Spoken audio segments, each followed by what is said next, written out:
அதுக்கு மறுமையில அல்லாஹ் ஒரு அடியான அழைப்பானாம். அழைச்சி அந்த அடியான திரையிட்டுருவான். சுத்தி திரை இருக்கும், யாருமே இருக்க மாட்டாங்க. அவனும் அல்லாஹ்வும் மாத்திரம் தான் இருப்பாங்க. அவனும் அல்லாஹ்வும் மாத்திரம் தான் இருப்பாங்க. எல்லாம் அந்த அடியான் கிட்ட கேட்பானா,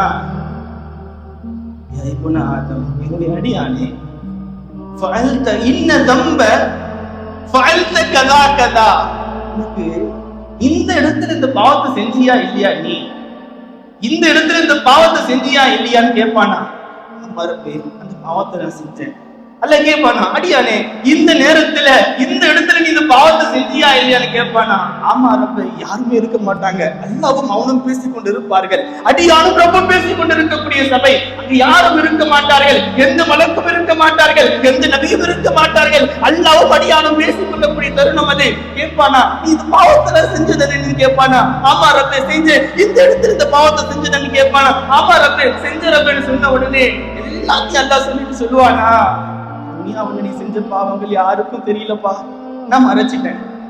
நான் நீ துனியாவுல செஞ்ச எல்லா பாவங்களையும் மறைச்சிட்டேன். இப்ப நான் அவனை மன்னிக்கிறப்போ சொர்க்கத்துக்கு நல்லா அனுப்பிச்சு வச்சிருவான். நம்ப இவருடைய குறையை பேசி நம்ப பாவியா மாறி. அதனால யாருடைய குறையும் சரி, எவ்வளவு பெரிய ஆளா இருக்கட்டும், என்ன குறையா இருந்தாலும் யாருடைய குறையும் நம் நாவிலிருந்து வந்துடக்கூடாது.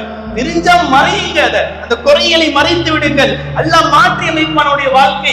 அல்லாஹ் மாற்றி உருவாக்குவான் அவனை இறைநேசனாக மாற்றுவான். அல்லாஹ் நமக்கு தெரியாது அவனுடைய கதிரில என்ன இருக்குன்னு, எல்லாம் மாற்றி அமைப்பான். அதனால யாருடைய குறையும் நம்முடைய நாவிலிருந்து வந்துடக்கூடாது.